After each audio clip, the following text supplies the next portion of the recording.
Good morning दोस्त, welcome to my YouTube channel steno dictation zone. आज मैं आपको यहाँ पर रामधारी गुप्ता खंड 1 की 15वीं और 16वीं एक्सरसाइज, इसमें कुल टोटल 800 वर्ड होंगे और 100 प्रति मिनट गति में बोलूँगा। अगर आप हमारे चैनल स्टैनो डिक्टेशन जोन में पहली बार आए हैं तो चैनल को सब्सक्राइब कर लीजिए। वीडियो पसंद आए इसे लाइक करें और शेयर करें। तो आइए 15वीं और 16वीं एक्सरसाइज स्टार्ट होगी 100 प्रति मिनट गति से 5 सेकंड बाद।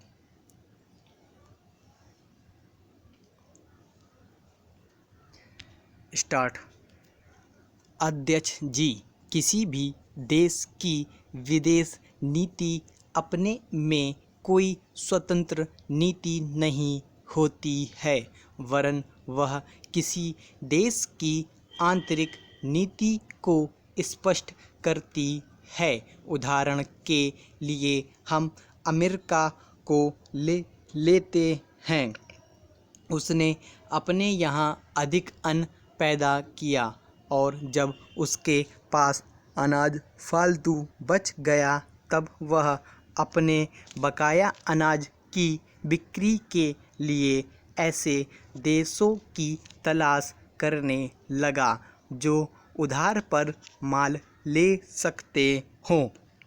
किंतु हमारी आंतरिक नीति ने यह तय किया कि खर्चीले ढंग से सरकार चलाएंगे और स्वदेशी मुद्रा की कोई राशि हमारे पास नहीं बचेगी। हमने कर भी लगा दिए और मुद्रा प्रसार भी कर दिया। कुछ संकट पड़ने के बाद इस बात की आवश्यकता तो नहीं समझा कि उस पैसे का कहीं अन्यत्र उपयोग कर सके। पैरा। श्रीमान, मुझे माननीय प्रधानमंत्री जी के इस कथन पर दुख होता है कि दुनिया के अमीर और गरीब देशों का अंतर लगातार बढ़ता जा रहा है।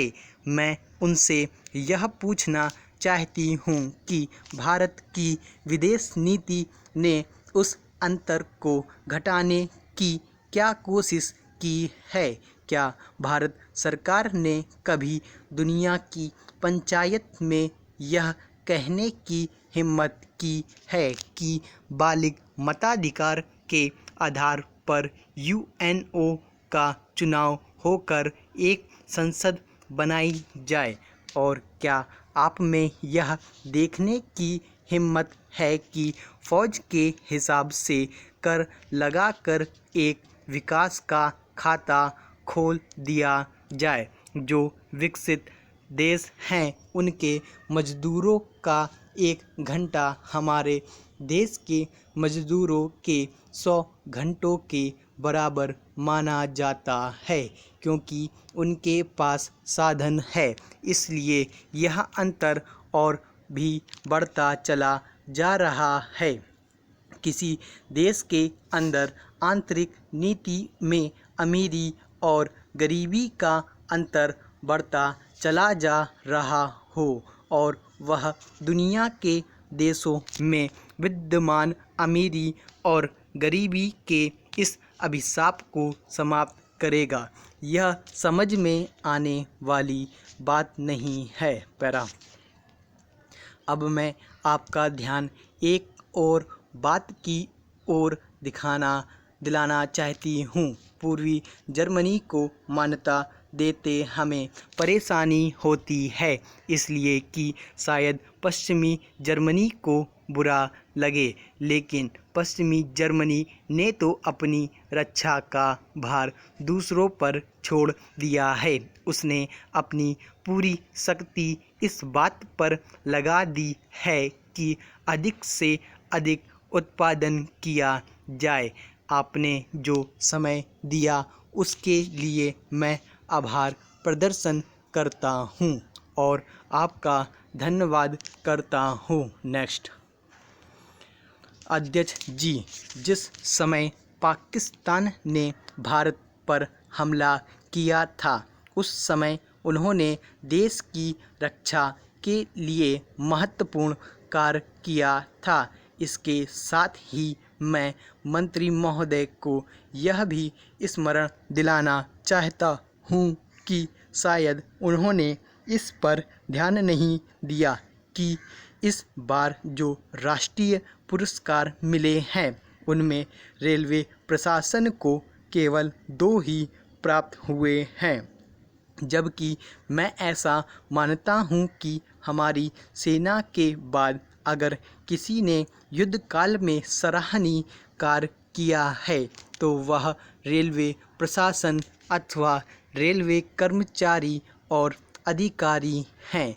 इसलिए उनके मनोबल को बनाए रखने के लिए और उनको प्रोत्साहित करने के लिए रेल मंत्री को इस बात पर भी ध्यान रखना चाहिए और इसका प्रयास करना चाहिए कि जो भी इस तरह के प्रोत्साहन मिले उनमें रेलवे का विशेष ध्यान रखा जाए। पैरा रेल मंत्री महोदय ने अपने वक्तव्य में भी रेलवे कर्मचारियों की प्रशंसा की है या उनको प्रोत्साहन दिलाया है, लेकिन यह प्रोत्साहन शांति काल में भी बना रहना चाहिए।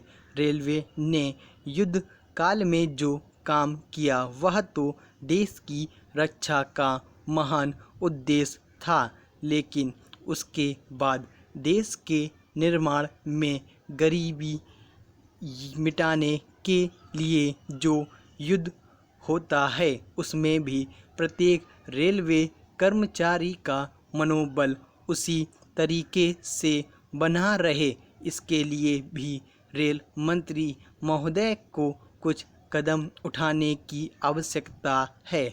मैं ऐसा मानता हूँ कि वह किसी भी तरीके से करें, उनका तरीका कुछ भी हो, लेकिन उनको यह करना चाहिए कि जितने भी रेलवे कर्मचारी हैं, जो भी रेलवे को मुनाफा हो उसमें वह साझीदार हों। चाहे आप उनको बोनस के रूप में कुछ दें, चाहे किसी और तरीके से दें, लेकिन हर वर्ग के रेलवे कर्मचारी को मालूम होना चाहिए कि यदि वह देश के निर्माण के संबंध में ठीक तरह से काम करेगा तो उसको पुरस्कार के रूप में या वेतन के अंश के रूप में अपने वेतन के अलावा पैसा मिलेगा। इसी प्रकार इस संबंध में मैं एक और सुझाव देना चाहता हूँ कि स्वतंत्रता के बाद रेल प्रशासन भारत सरकार का प्रशासन हो गया, लेकिन यह लोकसभा एक विशेष उद्देश्य को लेकर चुनी गई है। यह उस कार्यक्रम का एक नमूना ही है। गांधी जी ने जीवन के सभी पहलुओं पर प्रकाश डाला था। धन को वे संयम से व्यय करने के हक में थे। स्टॉप। तो आपकी यह 800 शब्द 100 प्रति मिनट गति में हो गई। आशा करते हैं आप लोगों ने अच्छे तरीके से लिखा भी होगा। आपको यह डिक्टेशन पसंद आई हो तो वीडियो को लाइक करें, शेयर करें और सब्सक्राइब करें। Thanks for watching this video.